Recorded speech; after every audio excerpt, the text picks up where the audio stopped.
പരിശുദ്ധ റമദാനിൽ അറബി മാന്ത്രികത്തിൻ്റെ വീഡിയോയിലേക്ക് എല്ലാവർക്കും ഹൃദയം നിറഞ്ഞ സ്വാഗതം.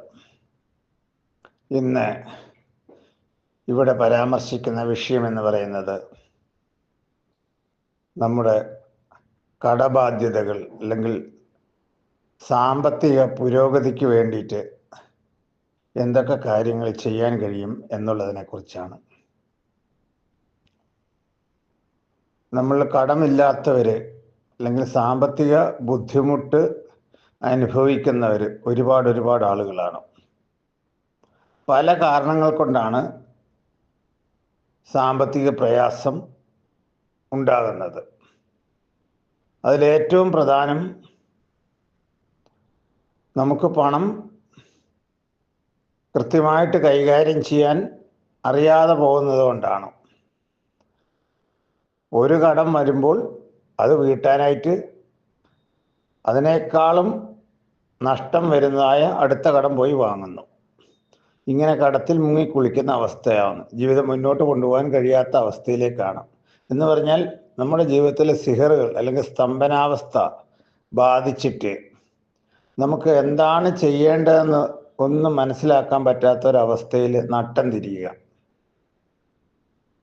കടത്തിൽ നിന്ന് കടത്തിലേക്ക് പോവുക, അതിലൂടെ നമ്മൾ നേടിയെടുത്ത എല്ലാ ആസ്തികളും എല്ലാ സാമ്പത്തിക അവസ്ഥകളും നമുക്ക് നഷ്ടമാവുക, അവസാനം ഒന്നുമില്ലാതെ എല്ലാം വിറ്റുപെറുക്കി കടങ്ങൾ തീർത്ത് ഹറാമായ പലിശ കൊടുത്ത് അവസാനം ഒന്നുമില്ലാത്ത അവസ്ഥയിലെത്തുന്ന ഒരു ദയനീയ സ്ഥിതി നമുക്ക് ചുറ്റും എല്ലാവർക്കും കാണാവുന്നതാണ്. ഇത് നിങ്ങളുടെ സാമ്പത്തിക അവസ്ഥയെ ഒന്ന് മാനേജ് ചെയ്തു കഴിഞ്ഞാൽ,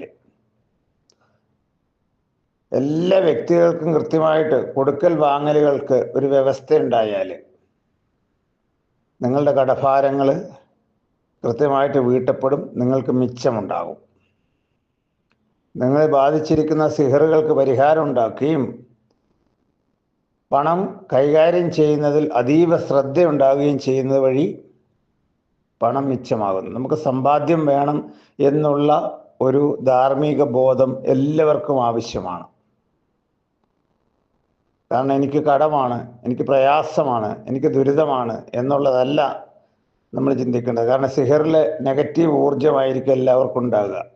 നെഗറ്റീവ് ഊർജത്തിന് നമ്മൾ ചിന്തിക്കുക എന്ന് വെച്ചാൽ എന്നെക്കൊണ്ട് ഇനി ഒന്നും കഴിയില്ല, എനിക്കിനി ഒന്നും നേടാനാവില്ല, എൻ്റെ കഴിവിൽ നിൽക്കുന്നതല്ല ഈ കടബാധ്യതകൾ എന്നുള്ള രീതിയിൽ ചിന്തിച്ച് ജീവൻ വരെ വെടിയുന്ന ഒരുപാട് ആളുകളെ നമുക്ക് കാണാൻ കഴിയും. ആത്മഹത്യ കടഭാരങ്ങളുടെ പരിഹാരമല്ല. അതിനെ ബുദ്ധിയോടെ ചിന്തിക്കുകയും അതിൽ ആത്മാർത്ഥമായിട്ട് കടങ്ങൾ വീട്ടിയെടുക്കാനായിട്ട് ഇറങ്ങിത്തിരിക്കുകയും ചെയ്യുന്നതാണ് ഏറ്റവും പ്രധാനം. ഇതിന് നിങ്ങൾക്ക് തടസ്സമായി നിൽക്കുന്ന കാര്യങ്ങളെയാണ് ഈ കർമ്മങ്ങളിലൂടെ പരിഹരിക്കുന്നത്. വ്യക്തമായ തൊഴിൽ മാർഗങ്ങൾ കണ്ടെത്തുക. നമ്മളിപ്പോൾ ചെയ്യുന്നതായ തൊഴിൽ നമുക്ക് മികച്ച വരുമാനമില്ലെങ്കിൽ അതിൽ മാറി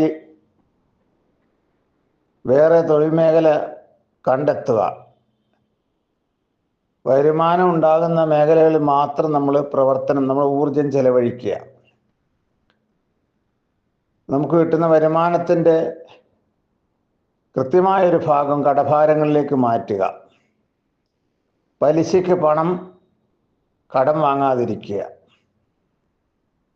ഇങ്ങനെയുള്ള കുറേ കാര്യങ്ങൾ ശ്രദ്ധിച്ചു കഴിഞ്ഞാൽ നമുക്ക് കടഭാരങ്ങളിൽ നിന്ന് മുക്തരാകാൻ കഴിയും. കടബാധ്യതകൾ പല രീതിയിലാണ് ഒരു വ്യക്തിയെ ബാധിക്കുന്നത്. ഉദാഹരണമായിട്ട് ഒരു ബിസിനസ് ഇട്ട് വലിയ പ്രതീക്ഷയോടുകൂടി, പക്ഷേ ഉദ്ദേശിച്ച വ്യാപാരം കിട്ടാതെ വരുമ്പോൾ ആ വ്യക്തി കടക്കണിയിലേക്ക് പോകുന്നു. അവിടെ സിഹറുകൾ ബാധിക്കുന്നത് കൊണ്ടാണ്. അങ്ങനെയുള്ള കാര്യങ്ങളൊക്കെ നമുക്ക് കൃത്യമായിട്ട് അതിൻ്റെ കണക്ക് കാര്യങ്ങളൊക്കെ നോക്കിയിട്ട് ആ വ്യക്തിയെ കൃത്യമായൊരു മണി മാനേജ്മെൻറ്റ് പ്ലാൻ ചെയ്തിട്ട് ജീവിതത്തിൽ ഉയർത്തിയെടുക്കാൻ സാധിക്കും. എൻ്റെ ഈ വീഡിയോ ഇഷ്ടപ്പെട്ടെങ്കിൽ ഇത് സബ്സ്ക്രൈബ് ചെയ്യുക, ഷെയർ ചെയ്യുക, എന്തെങ്കിലും സംശയങ്ങളോ കാര്യങ്ങളോ ഉള്ള ആളുകൾ എന്നെ വിളിക്കുക. എൻ്റെ സേവനം ആവശ്യമുള്ളവർക്ക് ഞാൻ അത് നിങ്ങൾക്ക് നൽകുന്നതായിരിക്കും. നന്ദി, നമസ്കാരം.